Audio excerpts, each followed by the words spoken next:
అందరికీ నమస్కారం. జై శ్రీకృష్ణ. ఈరోజు పుష్యమాసపు ఆదివారం.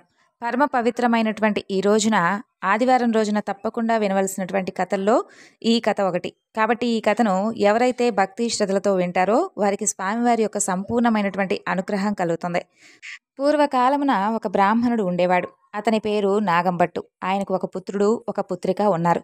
పుత్రుడి పేరు నారాయణ భట్టు, పుత్రిక పేరు నారాయణమ్మ. వారు చాలా బీదవారు. భిక్షాటన చేసుకుంటూ కుటుంబ పోషణ చేసుకుంటూ ఉండేవారు. అలా కొన్నాళ్ళయ్యేసరికి నాగంభట్టు ఒకనాడు కాశీకి వెళ్ళి ధనాన్ని సంపాదించాలి అనే ఆశతో భార్యతో చెప్పి తెల్లవారుజామునే లేచి కాశీకి ప్రయాణమై అలా వెళ్తూ ఉంటాడు.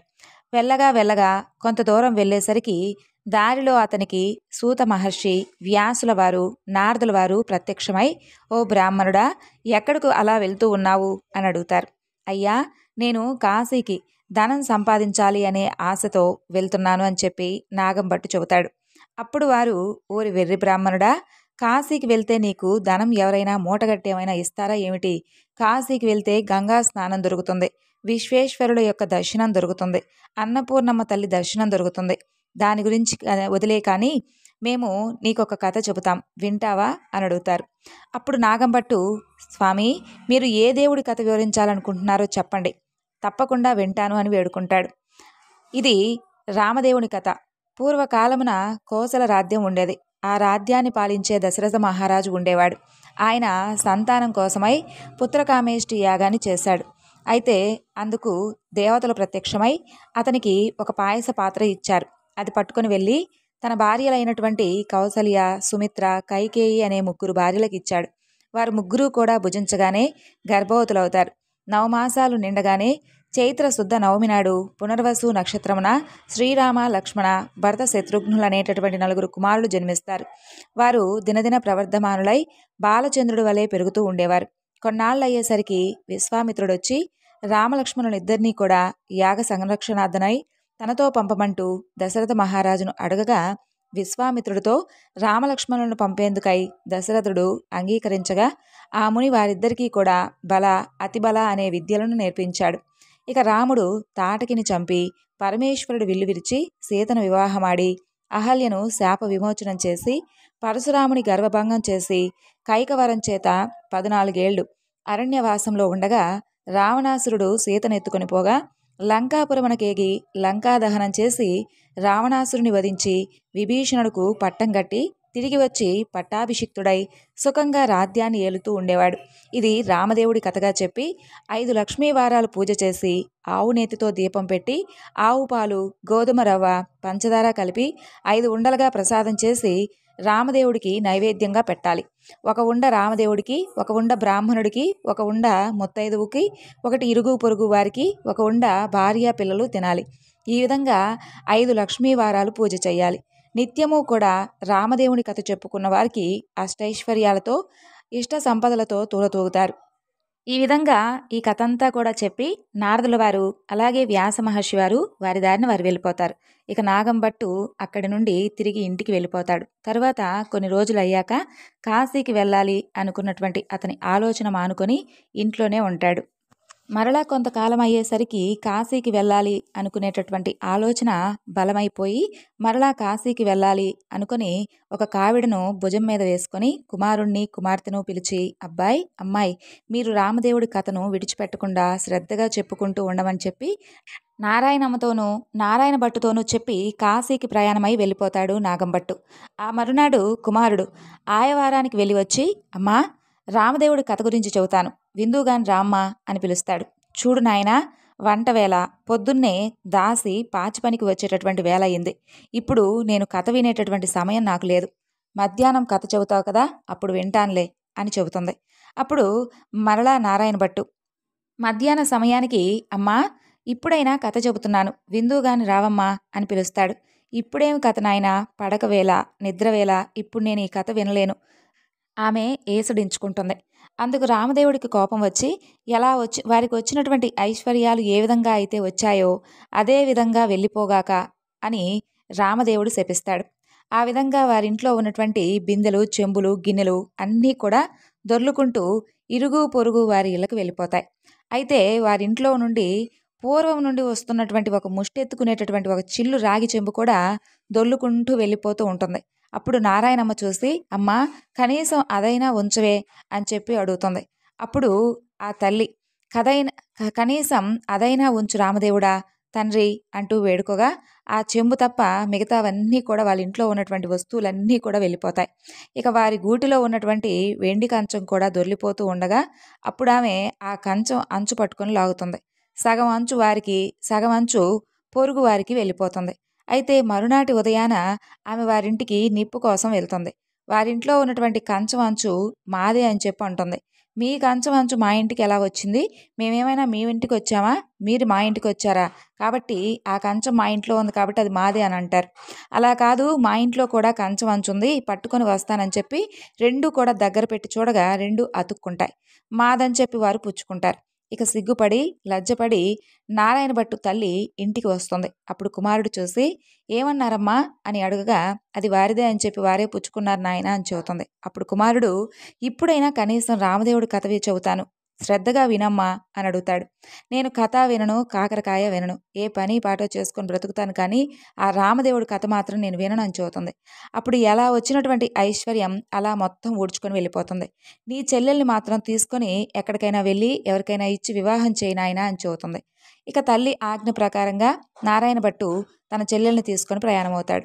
అలా వారు ఊరి చివరికి వెళ్ళేసరికి కాశీకి వెళ్ళినటువంటి నాగంభట్టు తిరుగు ప్రయాణమై ధనాన్ని మూటకట్టుకొని వస్తూ ఉంటాడు. కొంత దూరం వచ్చేసరికి ఆయన ఊరి చివరికి వచ్చేస్తాడు. అలా అక్కడ ఒక కోనేరు కనిపిస్తుంది అతనికి. ఆ కోనేరులో కాళ్ళు కడుక్కుంటూ ఉండగా ఎక్కడి నుండో కానీ ఒక పెద్ద గరుడ పక్షి వచ్చి అతను సంపాదించినటువంటి ఆ డబ్బు మూటనంతా కూడా ఎత్తుకొని పోతుంది. అయ్యో అనుకుంటూ నాగంభట్టు విచారిస్తూ ఇంటికి వస్తూ ఉండగా కొంత దూరం వచ్చేసరికి నారాయణమ్మను నారాయణ భట్టును చూసి, అబ్బాయి అమ్మాయి మీరు సుఖంగా ఉన్నారా? ఎక్కడికి వెళ్తున్నారు అని అడుగుతాడు. ఏముంది నాన్నగారు, యథాప్రకారంగా మనకు ఏ లోటు లేకుండా రామదేవుడి కథ చెప్పుకున్న నాళ్ళు చాలా సంతోషంగా ఐశ్వర్యంతో ఉన్నాం. మీరు మాకు కథ చెప్పుకోండి, శ్రద్ధగా రామదేవుడి పూజ చేసుకోండి అని చెప్పి కాశీకి వెళ్ళారు కదా. మీరు వెళ్ళిన తర్వాత నేను రామదేవుడి కథ చెబుతాను విందువు కానీ రామ్మ అంటే అమ్మ ఒక్కసారి కూడా వినలేదు. కాబట్టి రామదేవుడికి కోపం వచ్చి మనకి ఎలా వచ్చినటువంటి ఐశ్వర్యం తిరిగి అలాగే వెళ్ళిపోయింది అని జరిగిందంతా కూడా తండ్రికి చెబుతాడు. ఆమె ఆజ్ఞ ప్రకారం అలా వెంటబెట్టుకొని చెల్లిని తీసుకొని ఎవరికైనా వివాహం చేద్దామని చెప్పి వెళ్తున్నానని చెప్పి, మీ ఆజ్ఞ కూడా ఏమిటో తెలియజేయండి నాన్నగారు అని అడుగుతాడు. సరే అమ్మ చెప్పినట్లే చేయమని చెప్పి నాగంభట్టు విచారిస్తూ ఇంటికి వెళ్ళిపోతాడు. ఇక నారాయణ భట్టు నారాయణమ్మను వెంటబెట్టుకొని అలా వెళ్తూ ఉంటాడు. వెళ్ళగా కొంత దూరం వెళ్ళేసరికి నారాయణ భట్టుకు ఒక బ్రాహ్మణుడు కనిపిస్తాడు. ఓ బ్రాహ్మణుడా, నీకు నా చెల్లెల్నిచ్చి వివాహం చేస్తాను, చేసుకుంటావా అని అడుగుతాడు. నాకు పెళ్ళి వద్దు, పేరంటం వద్దు అని చెప్పి, అసలే నాకు 2 భార్యలు ఉన్నారని చెప్పి అక్కడి నుండి వెళ్ళిపోతాడు. మరలా నారాయణ భట్టు నారాయణమ్మ అలా వెళ్తూ ఉండగా త్రోవలో ఒక పెద్ద పూల తోట కనిపిస్తుంది. ఆ తోటలో ఈ అన్నా చెల్లెలు కూర్చొని రామదేవుడి కథ చెప్పుకుంటూ ఉండగా ఎక్కడి నుండో కానీ ఒక బ్రాహ్మణ యువకుడు వచ్చి పూలు కోసుకుంటూ ఉంటాడు. ఆ యువకుడిని చూసి నారాయణ భట్టు, ఓ బ్రాహ్మణుడా, నీకు నా చెల్లెల్నిచ్చి వివాహం చేస్తాను, చేసుకుంటావా అంటాడు. పెళ్లి చేస్తానంటే వద్దంటానా, కానీ మా గురువుగారున్నారు, వారి ఆజ్ఞ తీసుకొని ఆ తర్వాత పెళ్లి చేసుకోమంటే తప్పకుండా చేసుకుంటానంటాడు. మీ గురువుగారు ఎక్కడున్నారని అడగ్గా ఫలానా తోటలో ఉంటాడు అని చెప్పి చెబుతాడు. వెంటనే నారాయణ భట్టు గురువుగారి దగ్గరికి వెళ్ళి, అయ్యా గురువుగారు, మీ శిష్యుడికి నా సోదరునిచ్చి వివాహం చేస్తాను, తమరు ఒప్పుకుంటారా అంటాడు. అప్పుడు ఆ గురువు, బ్రహ్మచారిని గృహస్థుడిగా చేస్తానంటే వద్దంటానంటయ్యా, కానీ వాడి దగ్గర చింతాకంత బంగారం కూడా లేదు, గోపాదమంత భూమి కూడా లేదు. మీ దగ్గర మీకు ఇష్టమైతే కనుక అతనికిచ్చి వివాహం చేసుకోండి, కష్టమైతే మానుకోండి అని చెబుతాడు. అప్పుడు నారాయణ భట్టు గురువుగారికి దండం పెట్టి అలా ఎక్కడికో వెళ్ళి 4 రాటలు తెచ్చి పందిరి వేసి గుచ్చినటువంటి ముత్యాలతో తోరణాలు కట్టి గుచ్చని ముత్యాలతో తలంబ్రాలు పోసి 70 యాగాల నారాయణమ్మనిచ్చి వివాహం చేస్తాడు. వారు అక్కడే కూర్చొని రామదేవుడి కథను భక్తిగా శ్రద్ధగా వింటూ చెప్పుకుంటూ ఉంటారు. అలా కొన్నాళ్ళు అయ్యేసరికి ఒక విప్రుడు వచ్చి, మీకు 4 ఎకరాల భూమిని దారిపోస్తాను, పుచ్చుకోవాల్సిందే అని చెప్పగా అప్పుడు వారు, మేము రామదేవుడి కథ చెప్పుకుంటూ ఉన్నాం, కథ అయితే తప్పకుండా పుచ్చుకుంటాం, మీకు కనుక ఇష్టమైతే మీరు కూడా కూర్చొని రామదేవుడి కథ గురించి వినండి అని చెబుతారు. కథ అయిన తర్వాత ఆ బ్రాహ్మణుడు రాగి చెంబులో నీరు పోసి ఫలానా తోటలో ఆస్తి ఉంది, అనుభవించండి అంటూ 4 ఎకరాల భూమిని వారికి దారపోసి ఇక ఆ బ్రాహ్మణుడు ఎక్కడికో వెళ్ళిపోతాడు. ఆ 4 ఎకరాల భూమిని అనుభవిస్తూ కథ చెప్పుకుంటూ అక్కడే ఉంటారు. అలా కొన్నాళ్ళయ్యేసరికి ఆ ఊరి రాజుగారు ఒక భవనాన్ని కట్టించి కొంత ధనాన్ని పుణ్య దంపతులకు దారపోయాలని చెప్పి చూస్తూ ఉంటాడు. అయితే ఎక్కడ వెతికినా సరే వారికి పుణ్య దంపతులు దొరకరు. ఆ రాత్రి రామదేవుడు రాజుగారి కలలో కనిపించి, "పలానా తోటలో పుణ్య దంపతులున్నారు. వారిని తీసుకొనొచ్చి దారపోయండి" అని చెప్పి ఆజ్ఞాపించి, ఆ తరువాత స్వామివారు ఆ విధంగా ఆజ్ఞ ఇచ్చిన తర్వాత ఆ రాజు మరునాడే ఉదయాన్నే లేచి 16 మంది బోయలను పల్లకిని ఇచ్చి పంపిస్తాడు. వారక్కడికి వెళ్ళి, "ఏవండోయ్! మా దేశపు రాజుగారు ఒక గృహాన్ని, కొంత భాగాన్ని మీ ఇద్దరికీ కూడా దారపోస్తారట. మిమ్మల్ని వెంటబెట్టుకొని చెప్పి తీసుకొని రమ్మని చెప్పాడని చెబుతారు. కాబట్టి రావాల్సిందే అని వేడుకుంటారు. మేము ప్రస్తుతం రామదేవుడి కథ చెప్పుకుంటున్నాము. మీకు ఇష్టమైతే కూర్చొని కథ గురించి వినండి" అని చెప్పి వారందరినీ కూడా కూర్చోబెట్టి కథంతా కూడా విన్న తర్వాత ఆ పుణ్య దంపతులను తీసుకొని రాజుగారికి అప్పగిస్తారు. అప్పుడు నారాయణమ్మ, ఆ తరువాత నారాయణ భట్టు, అలాగే నారాయణమ్మ భర్త చక్కగా ఆ ఆస్తిని అనుభవిస్తూ సంతోషంగా ఆ గృహంలో ఉంటూ చక్కగా కొంత భూమిని అనుభవిస్తూ ఉంటారు. తర్వాత కొన్నాళ్ళయ్యేసరికి నారాయణ భట్టు, "అమ్మాయి, నేను ఎన్నో రోజుల నుండి ఇలా ఉండడం మంచిది కాదు నీ దగ్గర. కాబట్టి నేను అలా వెళ్ళి స్వయంగా రామదేవుడినే తీసుకొని వస్తాను. నువ్వు నీ భర్త రామదేవుడి కథ గురించి మానుకోకుండా చెప్పుకోండి" అని చెప్పి నారాయణ భట్టు ప్రయాణమై అలా వెళుతూ ఉంటాడు. ఇక నారాయణమ్మ, ఆమె భర్త స్వామివారి కథ గురించి చెప్పుకుంటూ సంతోషంగా కాలాన్ని గడుపుతూ ఉంటారు. నారాయణ భట్టు కొంత దూరం వెళ్ళగా ఒక గ్రామం వస్తుంది. ఆ గ్రామంలో ఒక గొల్లవాడు ఒడ్లు ఎండపోసుకొని కాపలాగా కూర్చొని ఉంటాడు. ఆ పిల్లవాడిని చూసి, "ఓ గోపాలా, ఈ గ్రామంలో ఉన్నటువంటి విశేషాలు ఏమిటోయ్" అని అడుగుతాడు. "ఏమున్నది బాబు, నేనేమో పుట్టుకతో అంధుడను. మా వాళ్ళు ఒడ్లు ఎండబోసి నన్ను కాపలాగా కూర్చోమని చెప్పి నాకు ఒక కర్ర ఇచ్చారు. ఆ కర్రను పుచ్చుకొని ఇలా కూర్చొనున్నాను. నా అవస్థ చూస్తే ఇలా ఉందిలే బాబు" అని అంటాడు. అప్పుడు నారాయణ భట్టు, "ఒక కథ గురించి చెబుతాను, మరి వింటావా" అని అడుగుతాడు. "తప్పకుండా వింటాను, చెప్పమని" అంటాడు ఆ పిల్లవాడు. రామదేవుడి కథ వ్రత విధానం గురించి చెప్పేసరికి ఆ యాదవ పిల్లవాడికి కొంచెం కళ్ళు కనిపిస్తాయి. ఓహో, కథ విధానం చెప్పేసరికి కళ్ళు కనిపించాయి, మరి కథలో ఉన్నటువంటి మహత్యం ఇంకేమిటో అని చెప్పి వెంటనే వ్రతం చేసుకుంటానని చెప్పి స్వామివారి వ్రతాన్ని చేసుకుంటాడు. ఇది రామదేవుని మహత్యము. ఇది 5 లక్ష్మీ వారాలు పూజ చేసుకొని ఆవు నేతితో దీపం పెట్టి ప్రసాదం 5 ఉండలుగా చేసి రామదేవుడికి, ముత్తైదువులకు, బ్రాహ్మణులకు, ఇరుగు పొరుగు వారికిచ్చి భార్య పిల్లలతో సహా ఈ ప్రసాదాన్ని తినాలని చెప్పి అక్కడి నుండి నారాయణ భట్టు వెళ్ళిపోతాడు. వెళ్ళి కొంత దూరం అలా వెళ్తూ ఉండగా అక్కడ అతనికి ఒక రాజు విచారిస్తూ కూర్చోవడం కనిపిస్తాడు. ఆ రాజును చూసి, "ఏమిటి రాజా, విచారిస్తూ ఇలా కూర్చున్నావు" అని అడుగుతాడు నారాయణ భట్టు. "నాయనా, నా భార్యా బిడ్డలు పరారైపోయారు. నా రాజ్యం పరాయి రాజులు తీసుకున్నారు. నా అవస్థ చూస్తే ఇలా ఉందని చెప్పి చెబుతాడు. "సరే రాజుగారు, నేను మీకు ఒక కథ గురించి చెబుతాను, వింటారా" అని అడుగుతాడు. "తప్పకుండా వింటాను, చెప్పవలసింది మహానుభావ" అంటాడు ఆ రాజు. అప్పుడు నారాయణ భట్టు రామదేవుడి కథంతా కూడా చెప్పి వ్రత విధానం అంతా కూడా వివరిస్తాడు. ఆ రాజుగారు వ్రతం చేసుకోగా పరారైనటువంటి భార్యాబిడ్డలు పరాయి రాజు తీసుకున్నటువంటి రాజ్యము తిరిగి ప్రాప్తిస్తాయి. అప్పుడు ఆ రాజు సంతోషంతో నారాయణ భట్టును చూసి, "ఏమయ్యా మహానుభావ, మీరు అసలు ఏ దేవుడో చెప్పవలసింది. ఇక నుండి మిమ్మల్నే నేను పూజించుకుంటాను. నేను ఏ దేవుణ్ణు కాదయ్యా, ఇది రామదేవుడి కథామహత్యం. మీరు 5 లక్ష్మీ వారాలు, 5 ఆదివారాలు పూజ చేసుకొని చక్కగా వ్రత విధానం అంతా కూడా వివరించి చెబుతానని చెప్పి చక్కగా చెప్పి ఆ తర్వాత అక్కడి నుండి వెళ్ళిపోతాడు. అలా వెళ్తూ ఉండగా మరలా కొంత దూరం వెళ్ళేసరికి అతనికి ఒక స్త్రీ విచారిస్తూ కూర్చోవడం కనిపిస్తుంది. ఆ స్త్రీని చూసి నారాయణ భట్టు, "ఎందుకు తల్లి ఇలా విచారిస్తూ కూర్చున్నావు" అని అడుగుతాడు. అప్పుడు ఆమె, "ఏముంది బాబు, చిన్నతనంలోనే వివాహం జరిగింది. నా భర్త దేశాంతరాలు వెళ్ళిపోయాడు. నా తల్లి తండ్రి అత్తమామలు కొన్నాళ్ళు నన్ను చూసుకున్నారు. ఇలా ఇలా ఎన్నాళ్ళు నిన్ను ఈ విధంగా చూడాలని చెప్పి నన్ను విడిచిపెట్టారు. కాబట్టి నా అవస్థ ఇలా ఉంది బాబు" అని చెబుతుంది. అప్పుడు నారాయణ భట్టు, "సరే తల్లి, నేను నీకొక కథ గురించి చెబుతాను, వింటావా" అని అడుగుతాడు. "తప్పకుండా వింటాను బాబు, చెప్పు" అంటుంది ఆ స్త్రీ. అప్పుడు నారాయణ భట్టు రామదేవుడి కథంతా కూడా చెప్పి వ్రత విధానం అంతా చెప్పేసరికి దేశాంతరం వెళ్ళినటువంటి ఆమె భర్త తిరిగి వస్తాడు. తల్లి తండ్రి అత్తమామలు వస్తారు. ఆమె ఎంతో సంతోషించి నారాయణ భట్టును చూసి, "ఏమయ్యా మహానుభావ, మీరు అసలు ఏ భగవంతుడో చెప్పండి, మిమ్మల్ని నేను చక్కగా పూజించుకుంటానని చెప్పి" అని అడుగుతుంది. ఇదంతా కూడా రామదేవుడి కథామహత్యం. 5 లక్ష్మీ వారాలు, 5 ఆదివారాలు మానకుండా పూజ చేసుకో అని చెప్పి కథా విధానం అంతా కూడా చెప్పి మరలా కొంత దూరం వెళ్తూ ఉంటాడు. అప్పుడు ఒక గ్రామం వస్తుంది. ఆ గ్రామంలో ఒక ఇల్లాలింటికి వెళ్ళి, "అమ్మా, నేను రామదేవుడి పూజ చేసుకుంటాను, కొంచెం ఇల్లు ఇస్తావా" అని అడుగుతాడు. మా ఇంట్లో మడి ఆచారం ఉంది కాబట్టి కుదరదు. ఇక్కడి నుండి వెళ్ళిపో అంటుంది. అప్పుడు నారాయణ భట్టు కోనేరైనా ఎక్కడుందో చూపించు తల్లి అని అడుగుతాడు. తూర్పు దిశ ఈశాన్య మూలగా ఒక కోనేరుంది వెళ్ళని చదువుతుంది ఆ స్త్రీ. అప్పుడు ఆ కోనేరు దగ్గరకు వెళ్ళి స్నానం చేసి మడిబట్ట ఆరవేసుకొని ఇల్లు ఇవ్వనన్నటువంటి ఆ ఇల్లాలి అరుగు వద్దే వచ్చి అక్కడే కూర్చొని తూర్పు దిశ ఈశాన్య మూలగా ఒక పుచ్చుపీట అతనికి కనిపిస్తుంది. ఆ పుచ్చుపీటను పుచ్చుకొని పసుపు రాసి బొట్టు పెట్టి రామదేవుడి పటాన్ని పెట్టి కథ చదువుకుంటూ ఉండగా అంతలో ఆమె యువతలకు వచ్చి చూడగా నారాయణ భట్టు ఆమెకు తాంబూలం దక్షిణ ప్రసాదం ఇస్తాడు. ఆమె వాటిని పుచ్చుకొని లోపలికి వెళ్ళిపోతుంది. నారాయణ భట్టు కథంతా కూడా చదువుకొని అక్షంతలు తల మీద వేసుకొని ఇంటి మీద కూడా వేసి వెళ్ళిపోతాడు. అతను అలా వెళ్ళగానే ఆ ఇల్లు ఇంద్రభవనంగా మారిపోతుంది. అప్పుడు ఆయవారానికి వెళ్ళినటువంటి ఆ స్త్రీ భర్త తిరిగి వస్తే ఆ ఇల్లు తెలుసుకోలేడేమోనని చెప్పి ఆమె ఆ వీధి అరుగు మీద కావలిగా కూర్చొని ఎదురు చూస్తూ ఉంటుంది. అంతలో ఆమె భర్త ఎడమోటా పెడమోటా వేసుకొని ఇల్లు కానరాక కంగారు పడుతూ అక్కడే నిలబడి చూస్తూ ఉంటాడు.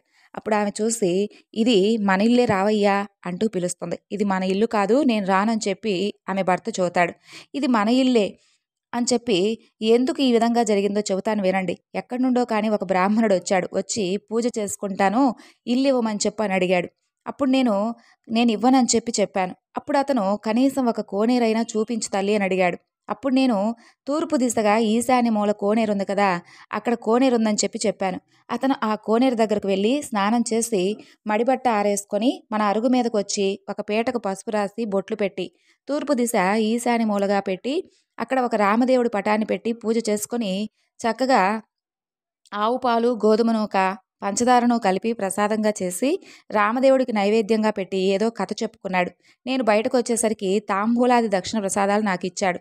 నేను లోపలికి వెళ్ళిపోయి వాటిని తిని తర్వాత బయటకు వచ్చి చూసేసరికి అతనేవో కొన్ని అక్షంతలను తన తల మీద వేసుకొని మరికొన్ని అక్షంతలను మన ఇంటి మీద వేసి వెళ్ళిపోయాడు. తర్వాత ఇల్లు చూస్తే ఇంద్రభవనంగా మారిపోయింది. ఇదంతా కూడా ప్రసాద మహత్యం అని చెప్పి పలుకుతుంది. ఆయన పూజ చేసుకుంటానంటే ఇల్లు ఇవ్వనంటావా నిర్భాగ్యురాలా, పాపిష్టిదానా, అతను అసలు ఏ దిశగా వెళ్ళాడో చెప్పని అడగ్గా ఈశాన్య మూలగా వెళ్ళాడని చూస్తుంది ఆ స్త్రీ. అప్పుడు ఆయన ఆ మాటలన్నీ కూడా పక్కన పెట్టి నారాయణ భట్టును వెతకాలని చెప్పి బయలుదేరతాడు. కొంత దూరం వెళ్ళగా నారాయణ భట్టు ఆ బ్రాహ్మణుడికి కనిపిస్తాడు. అప్పుడు ఆ బ్రాహ్మణుడు, ఏమయ్యా మహానుభావా, మీరు మా ఇంటికి రావాల్సింది, మిమ్మల్ని మేము పూజించుకుంటాం అంటాడు. మీ ఇంటికి ఇప్పుడు నేను రాలేను, నేను రామదేవుడి కోసం వెతుకుతూ వెళ్తున్నాను అని చెప్పి చెబుతాడు నారాయణ భట్టు. అప్పుడు ఆ బ్రాహ్మణుడు, అలా కాదు మహానుభావా, మీరు మా ఇంటికి వచ్చి పూజ చేసుకుంటానంటే మా ఆడవాళ్ళు ఇల్లు ఇవ్వనన్నారంట కదా, కాబట్టి మా తప్పు అయిపోయింది, మా తప్పుని క్షమించి మా ఇంటికి రండి, మీరు ఏ దైవమో చెప్పండి, మిమ్మల్ని మేము పూజించుకుంటాం అంటాడు. మీ ఇల్లు కాబట్టి మీరు ఇవ్వనన్నారయ్యా, మీ తప్పేమీ లేదు, రావడం నాది తప్పు, నేను ఏ దేవుడినో కాను, ఇది రామదేవుడి యొక్క కథా మహత్యం. నువ్వు ఇంటికి వెళ్ళి చక్కగా 5 లక్ష్మీవారాలు 5 ఆదివారాలు పూజ చేసుకొని వ్రత విధానం అంతా కూడా చెప్పుకో, రామదేవుని వెతుక్కొని వచ్చేటప్పుడు తప్పకుండా మీ ఇంటికి వస్తానని చెబుతాడు. అప్పుడు ఆ బ్రాహ్మణుడి ఇంటికి వచ్చి, కథలోనే ఇంత మహత్యం ఉంది, మరి వ్రతం చేసుకుంటే ఇంకెంత చక్కగా ఉంటుందోనని చెప్పి పూజ చేసుకొని కథ చెప్పుకొని అష్టైశ్వర్యాలతో అష్ట సంపదలతో తూలతూగుతూ ఉంటారు ఆ దంపతులు. ఇక నారాయణ భట్టు ఎండనక వాననక తిండనక తిప్పలనక ఆకలనక దప్పికనక చెట్టనక పుట్టనక నీడనక భయమనక అర్ధరాత్రనక దప్పికనక అరణ్యాల వెంటబడి వెళుతూ ఉండగా కొంత దూరం వెళ్ళేసరికి నారాయణ భట్టు మూర్ఛిల్లి ముఖం తిరిగి పడిపోతాడు. అప్పుడు రామదేవుడికి దయ కలిగి ముసలి బ్రాహ్మణ వేషంతో వచ్చి నారాయణ భట్టు ముఖం తుడిచి లేవదీసి మంచినీళ్ళిచ్చి మా ఇంట్లో భోజనం చేద్దుగాని రా అని పిలుస్తాడు. నేను భోజనం మాత్రం చేయనని చెప్పి రామదేవుడి కోసం వెతుక్కుంటూ వెళ్తున్నానని చెబుతాడు నారాయణ భట్టు. ఒక కోనేరుంటే చూపించు అని చెబుతాడు. అప్పుడు రామదేవుడు, అక్కడ కోనేరుంది వెళ్ళని చెబుతాడు. తూర్పు దిశ ఈశాన్య మూలగా ఒక కోనేరుంటుంది. అక్కడికి వెళ్ళి స్నానం చేసి పైకి వచ్చేసరికి అక్కడ ఒక ఇంద్రభవనంలా మారిపోయేటటువంటి ఒక ఇల్లు ఉంటుంది. లోపలికి వచ్చేసరికి సీతమ్మ తల్లి వెండి కంచాలు, వెండి పీటలు, పైడి కంచాలు అన్నీ కూడా సిద్ధం చేసి ఉంచుతుంది. అప్పుడు నారాయణ భట్టుకు రామదేవుడు సీతమ్మ ఎదురయ్యి మా ఇంట్లో భోజనం చేద్దుగాని రా అని చెప్పి పిలుస్తారు. నేను భోజనం మాత్రం చేయను, రామదేవుడి కోసం వెళ్తున్నాను అని చెబుతాడు నారాయణ భట్టు. నేను రామదేవుడిని అని చెబుతాడు రామదేవుడు. అయితే కావచ్చేమో మహానుభావా, నాకు మాత్రం తమరి దర్శనం కావాలి, అప్పుడే నమ్ముతానంటాడు. అప్పుడు పులి చర్మంతో, రుద్రాక్షలతో, విభూది రేఖలతో, నడుమున నాగాభరణంతో, శిరస్సున గంగతో, ప్రక్కన పార్వతీదేవితో, త్రిశూలము త్రినేత్రముతో నందివాహనుడై పరమేశ్వరుడే ప్రత్యక్షమవుతాడు. అప్పుడు నారాయణ భట్టు వారిని అనేక విధాలుగా స్తోత్రం చేస్తాడు. ఆ స్తోత్రం చేయగా పరమేశ్వరుడు ప్రత్యక్షమవుతాడు. అప్పుడు నారాయణ భట్టు విష్ణుమూర్తితో సహా ప్రత్యక్షం కావాల్సింది అని చెప్పి వేడుకుంటాడు. అప్పుడు విష్ణుమూర్తి వక్షస్థలమున వనమాలికతో, మెరుగుతీగ వంటి లక్ష్మీదేవితో, శంఖచక్ర గదాధరుడై నెమలి పింఛాన్ని ధరించి ప్రత్యక్షమవుతాడు. అప్పుడు హరిని కూడా ఈ విధంగా స్తోత్రం చేస్తాడు. ఆ తరువాత హరిని స్తోత్రం చేసేసరికి హనుమ, సీతారామ, లక్ష్మణ, భరత, శత్రుఘ్నులు సపరివార సహితంగా శ్రీరామచంద్రుడితో సహా ప్రత్యక్షమవుతారు. అప్పుడు రామదేవుడు, ఇప్పుడైనా కనీసం భోజనం చేస్తావా అని అడుగుతాడు. అప్పుడు నారాయణ భట్టు ఇలా అంటాడు, తప్పకుండా చేస్తాను, కానీ భోజనం అయిన తర్వాత నువ్వు నాతో పాటు వస్తావా? అలా వస్తానని చెప్పి అభయహస్తం ఇస్తే తప్పకుండా భోజనం చేస్తానంటాడు. అప్పుడు సీతమ్మ తల్లి 4 కూరలు, నవకాయ పిండి వంటలతో పంచభక్ష పరమాన్నాలు వండి వెండి కంచాలు, పైడిపీటలు వేసి వారు బందికోటి పరివార సహితంగా నారాయణ భట్టుకు సీతమ్మ తల్లి భోజనం వడ్డిస్తుంది. అందరూ భోజనాలు చేసి లేచి కర్పూర తాంబూలం వేసుకున్న తరువాత, నాతో పాటు వస్తానని అభయహస్తం ఇచ్చావు కదా స్వామి, కాబట్టి మా ఇంటికి నాతో పాటు రావాల్సింది అని వేడుకుంటాడు నారాయణ భట్టు. అప్పుడు నారాయణ భట్టు ముందుగా నడవగా రామదేవుడు వెనుక్క నడుస్తూ అలా బయలుదేరి వెళ్తూ ఉంటారు. అలా కొంత దూరం వెళ్ళేసరికి నారాయణ భట్టు ఒక్కసారిగా వెనక్కి తిరిగి చూస్తాడు. అప్పుడు రామదేవుడు కనిపించడు. అప్పుడు నారాయణ భట్టు కళ్ళు తిరిగి నేల మీద పడిపోతాడు. అప్పుడు స్వామికి మరలా దయ కలిగి ఒక ముసలి బ్రాహ్మణ వేషంలో వచ్చి నారాయణ భట్టు ముఖం తుడిచి లేవదీసి మంచినీళ్ళు ఇచ్చి, ఏమిటి ఈ విధంగా పడిపోయావు? నువ్వు నాతో పాటు నడవలేకపోతున్నావా? నన్ను ఎందుకు రమ్మన్నావు అని అడుగుతాడు. దేవా, నీ మహిమను బ్రహ్మాది దేవతలు, యోగీశ్వరులు, మునీశ్వరులు, తపస్సులు కూడా తెలుసుకోలేరు. మరి సామాన్యమైనటువంటి మానవుణ్ణి నేనెలా తెలుసుకోగలను స్వామి? మీ మహత్యం తెలుసుకునేందుకు నేనెంతటి వాడును? నా తప్పులను క్షమించి ఇకనైనా నాతో పాటు రావాల్సింది అని వేడుకుంటాడు. అప్పుడు మరలా రామదేవుడు, తప్పక వస్తాను, నీవు ముందుగా వెళ్ళు, నేను తప్పక వస్తాను అని చెప్పి వారి ఇళ్లకు వెళ్తాడు. అయితే నీవు నీ భుజాలపై నన్ను ఎక్కించుకొని తీసుకుని వెళ్ళు అని అంటాడు. అప్పుడు నారాయణ భట్టు రామదేవుడిని భుజాలపై ఎక్కించుకొని కొంత దూరం వెళ్తూ ఉండేసరికి ఇల్లు ఇవ్వనని చెప్పినటువంటి ఆ ఇల్లాలి ఇంటికి మొదటగా వెళ్తారు. అక్కడ ఆ ఇల్లాలు అలాగే ఆమె భర్త కూర్చొని స్వామివారి కథ గురించి చెప్పుకుంటూ ఉంటారు. వారి భక్తికి మెచ్చి వారికి అష్టైశ్వర్యాలు, ఆయుర ఆరోగ్యాలు ఇచ్చి వారిని రక్షిస్తాడు. మరికొంత దూరం వచ్చేసరికి ఒక స్త్రీ ఇల్లు కనిపిస్తుంది. అక్కడికి వచ్చేసరికి ఆమె భర్త, ఆ స్త్రీ కూర్చొని కూడా చక్కగా కథ చెప్పుకుంటూ ఉంటారు. వారికి కూడా ఐశ్వర్యాలు, ఆయుర ఆరోగ్యాలు ఇచ్చి అక్కడి నుండి వెళ్ళిపోయేసరికి ఒక యాదవ పిల్లవాడు కనిపిస్తాడు. ఆ పిల్లవాడికి కూడా చక్కగా అష్టైశ్వర్యాలు, ఆయుర ఆరోగ్యాలు ఇచ్చి వారిని కూడా రక్షిస్తాడు. ఇక కొంత దూరం వచ్చేసరికి వారి చెల్లెలు ఇల్లు వస్తుంది. అక్కడ వారు స్వామివారి కథ చెప్పుకుంటూ ఉండేసరికి చక్కగా వారిని కూడా ఆశీర్వదించి కాపాడి రక్షిస్తాడు. అప్పుడు నారాయణమ్మ తమ ఇంటికి అన్నయ్య వచ్చాడని చెప్పి కాళ్ళు కడుక్కునేందుకు కొన్ని నీళ్ళిచ్చి దాహానికి మజ్జిగనిచ్చి మర్యాద చేస్తుంది. అప్పుడు నారాయణ భట్టు, అమ్మాయి, నన్ను ఇలా మర్యాద చేయనక్కర్లేదు, కానీ నేను రామదేవుని తీసుకుని వచ్చాను. నీవు నీ భర్త మా ఇంటికి రండి, మనం అందరం కూడా పూజ చేసుకుందాం, సరేనా అని చూతాడు. అప్పుడు ఆమె సంతోషంతో తప్పకుండా వస్తానన్నయ్య అని చెప్పి నారాయణమ్మ ఆమె భర్తతో, నారాయణ భట్టు రామదేవుడితో సహా వారందరూ కూడా బయలుదేరి వారి గ్రామం పొలిమేరకు వచ్చేసరికి గ్రామంలో వారు కొందరు చూసి పరుగు పరుగున వెళ్ళి వారి తల్లిదండ్రులతో, ఏమండోయ్ నాగంభట్టు గారు, మీ అబ్బాయి, మీ అమ్మాయి, అల్లుడు ఇంకా ఎవరెవరో బయలుదేరి మీ ఇంటికి వస్తున్నారు అని చూతారు. అలా పరుగు పరుగున వెళ్ళి చూతారు. అప్పుడు నారాయణ భట్టు తల్లిదండ్రులు పరుగు పరుగున వచ్చి సంతోషంతో కుమారుణ్ణి, కుమార్తెను కౌగిలించుకోబోతారు. అప్పుడు నారాయణ భట్టు చూసి, అమ్మా, నువ్వు నన్ను ముట్టుకోవద్దు, ఇప్పుడు నేను రామదేవుని తీసుకుని వచ్చాను. మీరు మా ఇంటికి వెళ్ళి 4 మూలలు దులిపి చక్కగా అలికి తెల్లగా ముగ్గు పెట్టి పచ్చగా పసుపు రాసి మామిడాకుల తోరణాలు కట్టి ఒక పీటకు పసుపు రాసి బొట్టు పెట్టి చక్కగా ఈశాన్య మూలగా ఒక పీటను పెట్టి గోధుమ నూక, పంచదార, ఆవు పాలు కలిపి ప్రసాదాన్ని 5 ఉండలుగా చేసి పూజకు అన్నీ సిద్ధం చేసి ఉంచండి. తర్వాత నాకు కబురు పంపండి, అప్పుడు నేను స్వామిని తీసుకొని వస్తానని చూతాడు. ఇక సంతోషంగా వారింటికి వెళ్ళి చక్కగా నారాయణ భట్టు చెప్పిందంతా కూడా చేసి పూజకు సిద్ధంగా ఉంచి పెడతారు. తర్వాత రామదేవుడితో సహా, తండ్రి, మా ఇంట్లోకి మీరు కుడిపాదం పెట్టి ఇంట్లోకి రండి అని చెప్పి ప్రార్థిస్తాడు. అప్పుడు స్వామివారు వారింట్లోకి కుడిపాదం పెట్టేసరికి ఆ ఇల్లంతా కూడా పెద్ద ఇంద్రభవనంగా మారిపోతుంది. అప్పుడు నారాయణ భట్టు స్వామివారితో, స్వామి, నేను ఏదైనా అపరాధం చేస్తే నన్ను మన్నించండి, మీకోసం నేను ఈ పుచ్చుపేటని ఇస్తున్నాను, కాబట్టి దీనిపైనే కూర్చోండి అని చెప్పి వేడుకుంటాడు. తర్వాత స్వామివారు ఆ పుచ్చుపేట మీద కూర్చునే లోపు అది పెద్ద సింహాసనంగా మారిపోతుంది. అది చక్కగా వజ్రాలతో, వైడూర్యాలతో, మాణిక్యాలతో చేసినటువంటి పెద్ద బంగారపు సింహాసనంగా మారిపోతుంది. అప్పుడు అక్కడ హనుమ, సీత, లక్ష్మణ, భరత, శత్రుఘ్నాది సపరివార సహితంగా స్వామివారు తన ఇంట్లో ఆసీనులై కనిపిస్తారు. అప్పుడు వారు ఎంతో సంతోషిస్తారు. అప్పుడు అక్కడకు ఎక్కడి నుండో కానీ ఒక పేద బ్రాహ్మణుడు వచ్చి, ఏమండోయ్ నాగంభట్టు గారు, మీ అబ్బాయికి మా అమ్మాయిని ఇచ్చి వివాహం చేస్తాం, ఒప్పుకుంటారా అని అడుగుతారు. పెళ్లి చేస్తానంటే వద్దంటానా బాబు, తప్పకుండా చేసుకుంటాం అంటాడు. ఇక నాగంభట్టు గారు పచ్చని పందిర్లు వేయించి కుచ్చినటువంటి ముత్యాలతో తోరణాలు కట్టి చక్కగా వారికి వివాహం జరిపిస్తాడు. తర్వాత వారందరూ కూడా ఎంతో సంతోషంగా స్వామివారి కథ గురించి, అలాగే వ్రత విధానం గురించి, వ్రతాన్ని చేసుకొని ఎంతో సంతోషంగా కాలాన్ని గడుపుతూ ఉంటారు. ఇలా ఐదు ఆదివారాలు పూజ చేసుకొని నైవేద్యం పెట్టి కథ మానకుండా చెప్పుకుంటూ కాలం గడుపుతూ ఉంటారు. వారి భక్తికి మెచ్చి స్వామివారు వారిని ఎప్పుడూ కూడా సదా రక్షిస్తూ ఉండేవాడు. ఈ నోమును ప్రపంచమంతా కూడా నోచిన వారందరూ కూడా అష్టైశ్వర్యవంతులై సుఖంగా ఉన్నారు. ఎవరైతే రామదేవుడి యొక్క కథను ఈసడించుకున్నా లేదా స్వామివారి కథను నిర్లక్ష్యం చేసినా వారికి అష్ట కష్టాలు పడతాయి. కాబట్టి స్వామిని ఎప్పుడూ కూడా మనసులో ఉంచుకొని సదా ఈ కథను ఎవరైతే చెప్పుకుంటారో వారందరూ కూడా సంతోషంగా ఉంటారు. ఈరోజు చెప్పుకున్నటువంటి రామదేవుడి కథను మీ అందరికీ కూడా నచ్చింది అనుకుంటున్నానండి. మరొక చక్కని వివరణతో మరలా కలుసుకుందాం. అంతవరకు నమస్కారం. జై శ్రీకృష్ణ.